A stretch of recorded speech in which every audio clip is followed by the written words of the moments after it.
मेरी आवाज साफ आ रही है Ravi ji? Yes sir, yes sir. सभी लोगों को एवरी मंडे 8 PM जय आरसीएम। और अपनी बात स्टार्ट करने से पहले एक बात बता देना चाहता हूं, इस आरसीएम की कसम, आज मैं जो भी बोलूंगा उसमें 0.1% भी कोई झूठी बात नहीं होगी, लेकिन 99% लोगों को लगेगा कि ये झूठ बोल रहा है लड़का। नाम कमलेश्वर राय, रहने वाला पटना बिहार का, उम्र 63 साल 5 महीने 22 दिन, क्वालिफिकेशन दूसरी क्लास फेल। और दूसरी क्लास फेल क्यों दोस्तों? जब मैं दूसरी क्लास में था तो मेरे इस दाहिने हाथ में करंट लग जाने के कारण मेरी पढ़ाई लिखाई नहीं हुई। 25 साल तक हाथ काम नहीं करता था, और जब हाथ काम नहीं करता था तो पढ़ाई लिखाई नहीं हो पाई। एक लाइन आज भी मैं लिख नहीं सकता हूं। 25 साल की उम्र में मेरी शादी हो गई, शादी हुई, 4 बच्चे हो गए, 1 बेटा और 3 बेटी। यहाँ बेटी शब्द का इस्तेमाल केवल मैं आपको समझाने के लिए करता हूं, क्योंकि मैं कभी बेटी शब्द का इस्तेमाल नहीं करता, क्योंकि मेरा मानना है कि हिंदुस्तान की एक बेटी 1 लाख बेटे के बराबर होती है। आपको समझाने के लिए केवल बेटी शब्द का इस्तेमाल कर रहा हूं। और जैसे ही मेरी 3 बेटियां हुई, पता नहीं उस दिन मेरे जिंदगी में क्या परिवर्तन आया कि जो अपने लोग थे वो हमसे थोड़े थोड़ा दूरी बनाने लगे। और एक दिन ऐसा आया कि सारे के सारे लोगों ने मेरे से दूरी बना ली। मेरे को समझ में नहीं आ रहा था कि अपने लोग मेरे से दूर क्यों चले जा रहे हैं। 2 साल समझने में लगा, 2 साल के बाद समझ में आई कि लोगों ने दूरी इसलिए बनाई, उसका कारण मेरी 3 बेटियां। सबको लगता था कि इसके बच्चों को पढ़ाएंगे कैसे, ये तो काम नहीं करेगा, पढ़ा लिखा है नहीं कि नौकरी करेगा, हाथ काम नहीं करता है कि मजदूरी करेगा, इसलिए सारे लोगों ने हमसे दूरी बना ली। हम क्या करते, हमने वहां अपने गांव में एक छोटा मोटा काम स्टार्ट किया। लोगों के नजर में तो बड़ा काम था, लेकिन मेरे नजर में वो छोटा काम था। हम पटना आ गए, आज से 30 साल पहले हम पटना आ गए। पटना आए तो मेरे पिताजी का बनाया हुआ एक बहुत बड़ा मकान था, जिसमें 3 बेडरूम का 6 फ्लैट था। हम 5 भाई थे। मेरे को लगता था कि पिताजी ने मेरे पिताजी समझदार थे, एक अपने लिए बनाया होगा और 5 अपने बच्चों के लिए, हम 5 भाइयों के लिए बनाया होगा।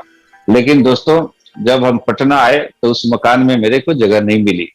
जगह मिली उस मकान के बरामदे में, लेकिन 3 दिनों के बाद मेरे जब भाई को लगा कि ये परमानेंट के लिए पटना आया है, तब मेरे बड़े भाई ने एक दिन रात को 11 बजे, 22 दिसंबर की बात है, 22 दिसंबर कड़ाके की सर्दी थी, मेरे बड़े भाई ने हमसे पूछा कि क्या इरादा है, रहने का पटना? हमने कहा कि अब यहीं रहकर कुछ काम करेंगे। और जैसे ही हमने कहा यहीं रहकर कुछ काम करेंगे, मेरे बड़े भाई का जवाब था, रहने का व्यवस्था कर लो। हमने कहा कि यही बात भैया हम आपसे भी करना चाहते थे, यहीं रहने की व्यवस्था कर दीजिए, एक फ्लैट खाली करा दीजिए जो किराए पर लगाए हैं आप, हम उसी में रहेंगे। तब मेरे बड़े भाई का जवाब था कि इस मकान में तेरा कुछ भी नहीं है। हमने कहा ठीक है, कुछ भी नहीं है, हम रहने का व्यवस्था कर लेंगे कुछ दिनों के बाद। उन्होंने कहा कुछ दिनों के बाद नहीं, अभी कर लो। हमने कहा अभी का मतलब? उन्होंने कहा अभी का मतलब अभी कर लो। हमने कहा रात को 11 बजे कड़ाके की सर्दी, कहां जाएंगे 4 बच्चों को लेकर?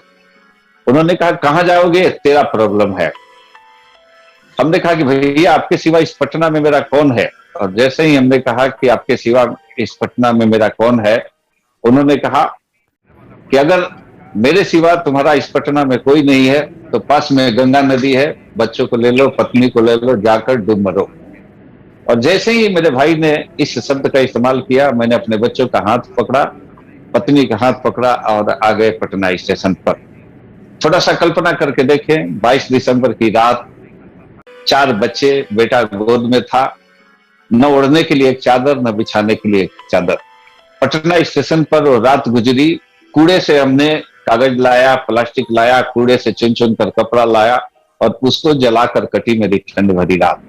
सुबह हुई, एक मित्र की सहायता से मेरे को नौकरी मिली एक कपड़े की दुकान पर। कपड़े की दुकान पर मेरा काम क्या था? सुबह दुकान खोलना, झाड़ू लगाना और पूरा दिन वहां आने वाले ग्राहकों को पानी पिलाना। और बदले में मिलता था मेरे को 1200 रुपये। उस 1200 रुपये में 300 रुपये किराए का एक झोपड़ी हमने लिया था और 900 रुपये में गुजारा हो रहा था। 8 साल हमने वहां पानी पिलाया।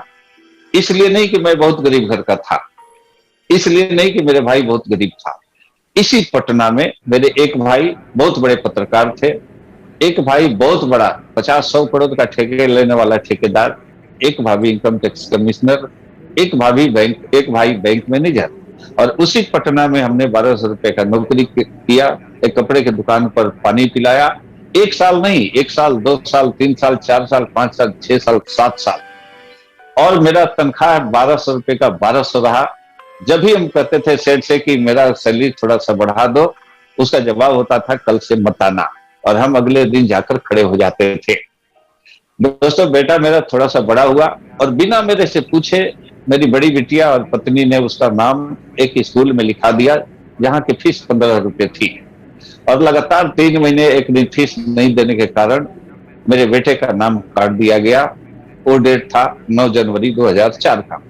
मेरे बेटे का नाम काट दिया गया। मैंने स्कूल जाकर प्रिंसिपल का पैर पकड़ा, हाथ पकड़ा, रोया, गिड़गिड़ाया, लेकिन उस प्रिंसिपल ने मेरी बात नहीं सुनी।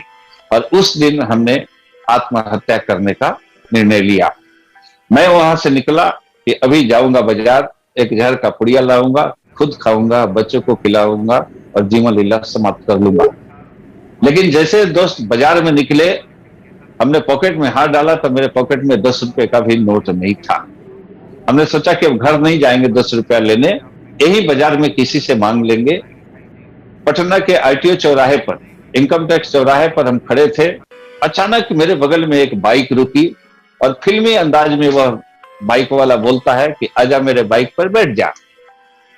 आवाज जाना पहचाना लगा। उसने हेलमेट उतारी तो देखा हमने कि एक मेरा बहुत पुराना दोस्त पूछता है कि कहां थे भाई इतने दिन से। हमने कहा आप कहां थे? उन्होंने कहा कि हम तुमको बहुत दिनों से ढूंढ रहे थे। हमने कहा हम भी ढूंढ रहे थे। उसने कहा क्यों ढूंढ रहे थे? हमने कहा पहले हमको 10 रुपए का एक नोट दो, उसके बाद बताएंगे क्यों ढूंढ रहे थे।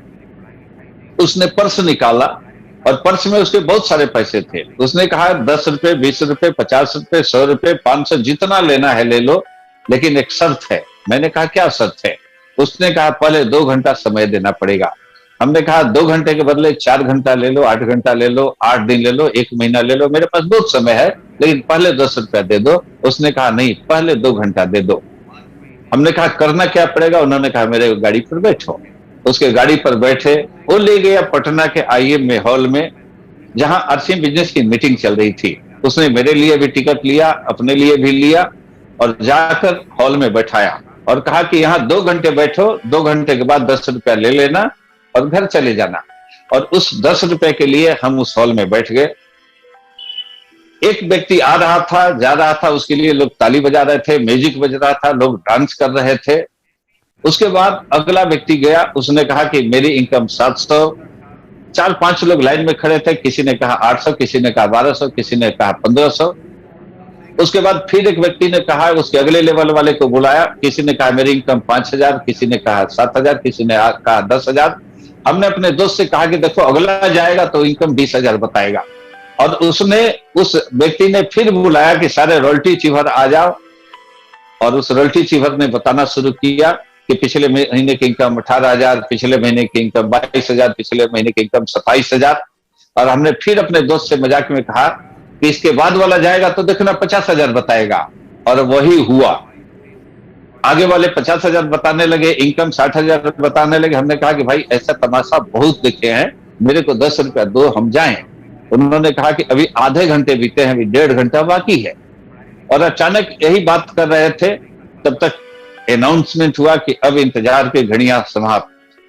अब आप जिसको सुनने आए हैं, भारत में लाखों लोगों की जिंदगी बदलने वाले व्यक्ति अब आपके सामने आ रहे हैं, आपके जोरदार तालियों के बीच। उन्होंने नाम लिया बीसी छाबड़ा जी का। बीसी छाबड़ा जी स्टेज पर जाने लगे, सारे लोग खड़े होकर ताली बजा रहे थे, नाच रहे थे, गा रहे थे, म्यूजिक बज रहा था। इकलौता हम थे जो हॉल में बैठे हुए थे। हम न खड़े हुए, न ताली बजा रहे थे, न डांस कर रहे थे। बीसी छाबड़ा जी बोलना चालू किए, बहुत लोग खुश थे, सारे लोग ताली बजाते थे बार बार। और इकलौता हम थे जो हॉल में बैठे हुए थे।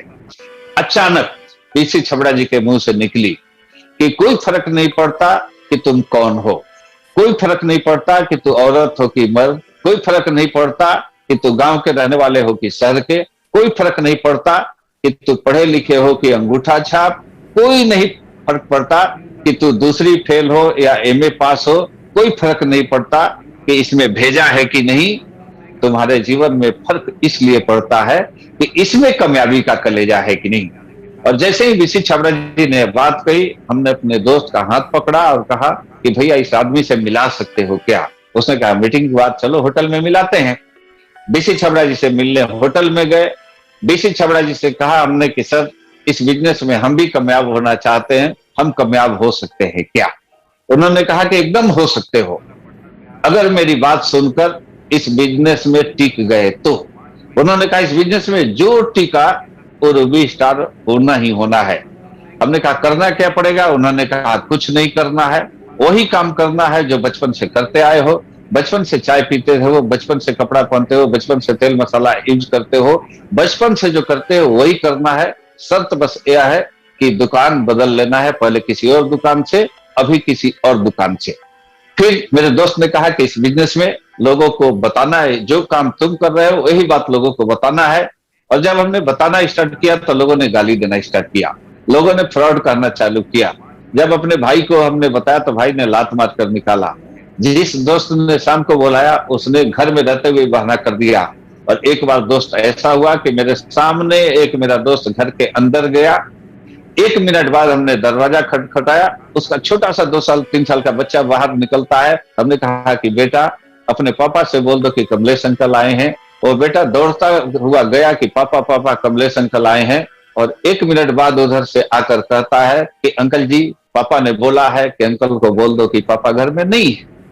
हम बात समझ गए, हम वहां से चल दिए। बीसी छाबड़ा जी को फोन किया हमने कि सर आपने कहा था कि यह बिजनेस दिलों को दिलों से जोड़ता है, मेरे जुड़े हुए लोग भी टूट रहे हैं, हम क्या करें। उन्होंने कहा क्या हुआ। मैंने कहा बताने लायक नहीं है, अब हम आरसीएम नहीं करेंगे। उन्होंने कहा 13 फरवरी को हम फिर पटना आ रहे हैं, हमसे मिलना, उसके बाद आरसीएम छोड़ने करने का निर्णय लेना। बीसी छाबड़ा जी आए और बीसी छाबड़ा जी ने कहा अब क्या इरादा है। हमने कहा अब आरसीएम नहीं करना है। उन्होंने कहा नहीं करना है तो क्या करोगे। हमने कहा कुछ भी कर लेंगे। उन्होंने कहा बच्चे तुम्हारे कितने हैं। मैंने कहा 4। उन्होंने कहा बड़ा बच्चा। हमने कहा बिटिया है। उन्होंने कहा शादी कर दिया। हमने कहा कि नहीं अभी तो 12 साल की है। उन्होंने कहा शादी करोगे। हमने कहा किसी दिन करेंगे। उन्होंने कहा कि देखो तुम्हारी बिटिया की शादी तो होगी, उसका 3 तरीका है। पहला तरीका कि वो तुमको बिना बताए शादी कर ले। दूसरा तरीका कि समाज के लोग उसकी शादी चंदा करके मंदिर में कर दे।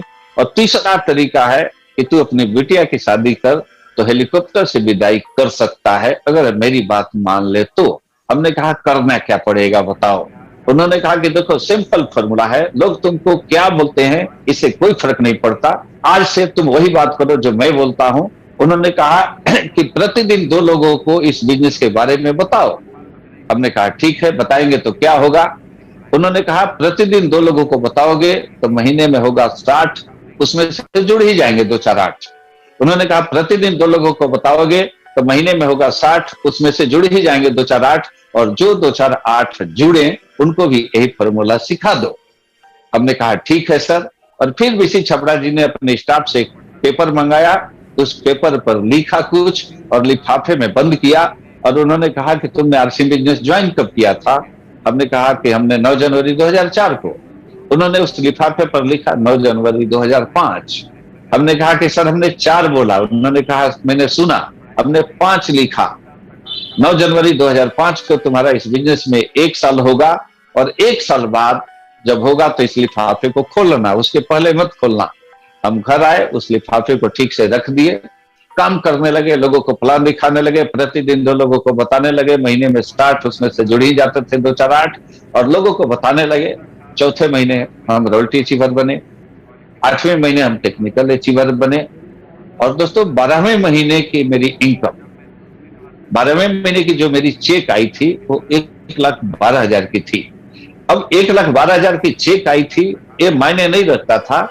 उस दिन मेरा 1 साल हुआ था बिजनेस में और उस 1 साल होने पर हमने निर्णय लिया था कि आज उस लिफाफे को खोलेंगे कि उसमें से निकलेगा क्या, बीसी छाबड़ा जी ने लिखा क्या है। दोस्तों उस दिन हम घर आए, 8 जनवरी को हम रात को सोए। बच्चों से कहे कि बेटा आज मेरे को अलग छोड़ दो, क्योंकि उस समय इनकम बहुत अच्छी आ गई थी। झोपड़ी से निकलकर हम 3 बेडरूम के फ्लैट में पहुंच चुके थे। हमने कहा कि आज हमको अकेला छोड़ दिया जाए। पत्नी से भी हमने कहा कि अकेला छोड़ दिया जाए। हम अलग रूम में सोने का नाटक करने लगे, तब तक बच्चे सो गए। घड़ी में बताया 12 बजे। 12 बजा, 12 बजकर 1 मिनट हुआ। 9 जनवरी का डेट आया। हमने अलमारी से उस लिफाफे को निकाला। निकला उसमें से कागज का टुकड़ा, और हम उस लिफाफे में कागज का टुकड़ा निकालकर जो उसमें बीसी छबड़ा जी ने लिखा था पढ़ना स्टार्ट किया।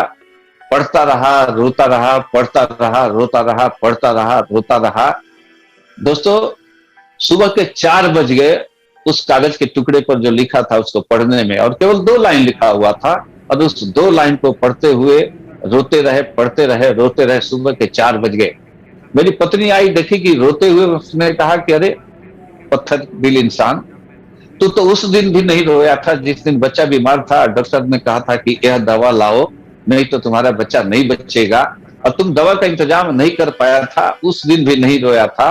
ये तुम्हारे आंखों में आंसू कैसे? तुम्हारे आंखों में तो आंसू नहीं होना चाहिए, तो पत्थर दिल हो। हमने उस कागज के टुकड़े को अपनी पत्नी की तरफ बढ़ाया, और उस कागज के टुकड़े को मेरी पत्नी पढ़ी। पत्नी भी रोने लगी। बच्चे आ गए, बच्चे जग गए कि मम्मी पापा रो क्यों रहे हैं। बच्चे उस कागज के टुकड़े को पढ़े। बच्चे भी हमको पकड़कर रोने लगे। 2 घंटा रोते रह गए। रोते रोते सुबह हो गई। अब आप लोग शायद जानना चाहते होंगे कि बीसी छबड़ा जी ने उस कागज के टुकड़े पर लिखा क्या था। दोस्तों, उस बीसी छबड़ा जी ने उस कागज के टुकड़े पर केवल 2 लाइन लिखा था कि बेटा याद करो आज से 1 साल पहले की बात। बेटा याद करो 1 साल पहले की बात। 1 साल पहले जो लोग तुमको देखकर मुड़ जाते थे, वो सारे लोग आज मुड़ मुड़ कर देख रहे होंगे, मुड़ मुड़ कर देख रहे होंगे, मुड़ मुड़ कर देख रहे होंगे। और दोस्तों, सही में लोग मुड़ मुड़ कर देखते थे। 1200 रुपए का नौकरी करने वाला, जिसकी पहली इनकम 52 रुपए आई थी, और 52 रुपए आई थी तो बीसी छबड़ा जी को हमने खूब गाली दिया था। और बीसी छबड़ा जी ने उस दिन कहा था कि बेटा इस पर जितना जीरो लगाना चाहे लगा सकते हो। अगर तूने अपने अपलाइन की बात मानी तो उस पर 1 जीरो लग जाएगा। अगर तूने सिस्टम को फॉलो अप किया तो उस पर 1 जीरो और लग जाएगा। तुमने ड्रेस सही रखा तो 1 जीरो और लग जाएगा। मीटिंग सेमिनार अटेंड किया तो उस पर 1 जीरो और लग जाएगा। कब वो 52 रुपए 52,000 में बदलेगा, कब वो 52 रुपए 1,52,000 में बदलेगा, और कब वो 52 रुपए 4 लाख 5 लाख में बदल जाएगा, तुम सोच नहीं सकते हो। केवल सिस्टम को फॉलो करो, केवल सिस्टम को फॉलो करो, और एक ऐसा अपलाइन चुनो जिस अपलाइन की बात लक्ष्मण रेखा हो, भगवान का दिया हुआ वरदान हो। वो अपलाइन जैसा कहे वैसा कर दो। हमने गुरुदेव जेके जैन सर को पकड़ा और हमने कहा कि सर आज से आप जो भी कहेंगे हम करेंगे। जैन सर ने कहा कि 6 बेसिक को फॉलो करो। हमने कहा क्या है 6 बेसिक? उन्होंने 6 बेसिक बताया था कि 6 बेसिक का पहला रूल प्रोडक्ट यूज, 6 बेसिक का दूसरा रूल प्रोडक्ट के बारे में जानकारी लेना और प्रोडक्ट के बारे में जानकारी देना। 6 बेसिक का अगला रूल अपना ड्रेस अप सही रखना। 6 बेसिक का अगला रूल अपने अपलाइन पर विश्वास करना, अपने अपलाइन पर भरोसा करना, अपने अपलाइन की बात मानना। 6 बेसिक का अगला रूल मीटिंग सेमिनार कभी मत मिस करना, कभी मत मिस करना। दोस्तों यही हम किए और आज शायद आप लोगों को विश्वास नहीं होगा, जिन बच्चों को पढ़ाने के बारे में सोचते थे, जिन बच्चों के चलते मेरे घर वाले हमसे दूर हो गए थे कि इनको पढ़ाएंगे कैसे, इनकी शादी कैसे करेंगे, तो आपको बता दें उन्हीं चारों बच्चों को पढ़ाने में हमने 2 करोड़ 53 लाख रुपए खर्च किया है। आज आरसीएम से कमाया कितना ये मायने नहीं रखता, लेकिन आरसीएम से कमाकर हमने इन्वेस्ट किया तो आज करीब करीब 50 करोड़ की वो प्रॉपर्टी हो चुकी है। इस अंगूठे छाप का आज एक मेरी बिटिया जर्मनी में रहती है, आज एक बिटिया सिंगापुर में रहती है, बेटा अमेरिका में रहता है, एक बेटी दिल्ली में रहती है और 2 लाख रुपए की इंजीनियरिंग की नौकरी छोड़कर 500 गरीब बच्चों को वो पढ़ाती है। यह सब आरसीएम की बदौलत, यह सब केवल आरसीएम की बदौलत, यह सब केवल आरसीएम की बदौलत, यह सब केवल सिस्टम को फॉलो करने के बदौलत, यह सब अपलाइन पर भरोसा करने के बदौलत, यह सब टिके रहने के बदौलत। क्यों? क्योंकि बीसी छबड़ा जी ने कहा था जो टिक गया वो रूबी स्टार और जब गुरुदेव केसी छबड़ा जी से मिला तो केसी छबड़ा जी ने कहा कि कमलेश जी एक लाइन इसमें और जोड़ दीजिए। बीसी सर ने अगर कहा है कि जो टिक गया वो रूबी स्टार, तो हम बताते हैं जो सीख गया वो डायमंड। और सीखने के लिए एक गुरु होना चाहिए, उस गुरु का हाथ मत पकड़ो। हमने कहा कि सर सभी लोगों ने सिखाया था कि किसी गुरु का हाथ पकड़ लो। उन्होंने कहा नहीं, किसी गुरु का हाथ पकड़ने से कामयाबी नहीं मिलेगी, अगर वह गुरु तुम्हारा हाथ पकड़ ले तो तुमको कामयाबी मिल जाएगी। और उस दिन एक मीटिंग में हम गए थे तो एक ट्रेनर ने बताया था कि एक जंगल से एक लड़का, एक लड़की और उसके पिताजी लकड़ी लेकर आ रहे थे। अचानक नाले में पानी का बहाव तेज हो गया। लड़की ने हाथ पकड़ रहा था, बाप कह रहा था कि बेटा जल्दी से मेरा हाथ पकड़ लो, मजबूती से पकड़ लो, और लड़की कह रही थी कि तुम पकड़ लो। बाप कह रहा था कि बेटा तुम पकड़ो या हम पकड़े, इससे क्या अंतर। बेटी ने कहा कि बेटा पापा थोड़ा सा ऊंच नीच हो जाए तो शायद मेरा हाथ आपसे छूट जाए, लेकिन आप अगर मेरा हाथ पकड़ लेंगे तो कुछ भी हो जाए आप मेरा हाथ नहीं छोड़ेंगे। यही बात केसी छबड़ा जी ने सिखाया था कि कमलेश जिस दिन तुम किसी का हाथ पकड़ोगे शायद ऊंच नीच थोड़ा सा हो जाए, तो हो सकता है कि तुम हाथ छोड़ दो, लेकिन कुछ ऐसा करो कि तुम्हारा अपलाइन तुम्हारा हाथ पकड़ ले। और जिस दिन तुम्हारा अपलाइन तुम्हारा हाथ पकड़ लेगा उसके बाद तुमको कामयाबी निश्चित है। लेकिन अपलाइन हाथ पकड़ता है तो होता क्या है, कभी कभी ऐसा होता है कि अपलाइन अपने फायदे की बात कर रहा है, इसलिए लोग अपलाइन पर भरोसा नहीं करते हैं, अपलाइन पर बात नहीं, अपलाइन की बात नहीं मानते हैं। लोगों को लगता है कि अपलाइन से हम ही तेज हैं। तब जैन साहब ने एक बात कही थी।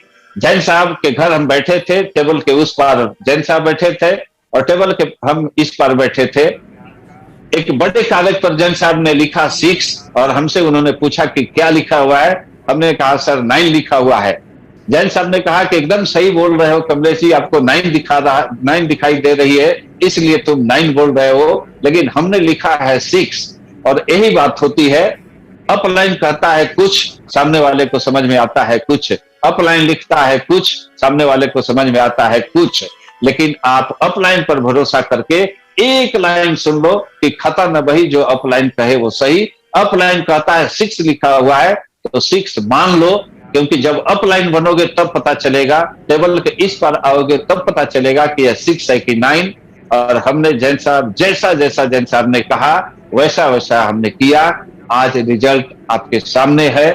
एक अंगूठा छाप की टीम में सैकड़ों IAS IPS, हजारों डॉक्टर इंजीनियर जुड़े हुए हैं। एक अंगूठा छाप बोल रहा है और मेरे सामने कितने डॉक्टर सुन रहे हैं, कितने इंजीनियर सुन रहे हैं, कितने मास्टर डिग्री वाले सुन रहे हैं। और आज चिल्ला चिल्ला कर हम कहते हैं कि दूसरी क्लास फेल है, कोई भरोसा नहीं करता। आज चिल्ला चिल्ला कर कहते हैं कि हमने आरसीएम करके अपने बच्चों को पढ़ाया, आरसीएम करके इतना प्रॉपर्टी बनाया। जो भरोसा करते हैं, जो बात मानते हैं, वो सारे कामयाब हो जाते हैं। आज रिजल्ट आपके सामने है। अजीत वर्मा जी ने भरोसा किया मेरे पर, स्टार भी हो गए। गोपाल सर ने भरोसा किया, आज देखें चंदन दास जी ने भरोसा किया, ललन दास जी ने भरोसा किया, मनोज जी ने भरोसा किया, आज देखें लुकमान सर ने भरोसा किया, पंचर बनाने वाले रमेश गढ़वाल ने भरोसा किया, आज देख ले राजेश स्वामी जी ने भरोसा किया, उड़ीसा जाकर किए, आज गोरखपुर के अवधेश शर्मा जी ने भरोसा किया, चंदन राज जी ने भरोसा किया, रंजन यूके जी ने भरोसा किया। जिसने जिसने भरोसा किया आज सारे कामयाब हैं। आप सारे लोग से मेरी हाथ जोड़कर प्रार्थना है कि आप भी अपने अपलाइन पर भरोसा करें, आप भी सिस्टम पर भरोसा करें। आज तो फिजिकल मीटिंग नहीं होती है, लेकिन हम लोगों को गुरुदेव जेके जैन सर ने इतना बड़ा मंच दिया है, और इतने बड़े मंच पर अगर एवरी मंडे 8 PM पर हम लोगों ने भरोसा कर लिया तो सारे लोग कमलेश्वर राय से आगे निकल सकते हैं। इसी के साथ आज हो सकता है कि हमने टाइम 2-4 मिनट ज्यादा ले लिया, इसके लिए क्षमा चाहते हैं, क्योंकि आज गुरुदेव कपिल कपूर सर को सुनना है। और मैं इन्हीं शब्दों के साथ अपनी बात समाप्त करते हैं। सभी गुरुओं को सादर प्रणाम, चरण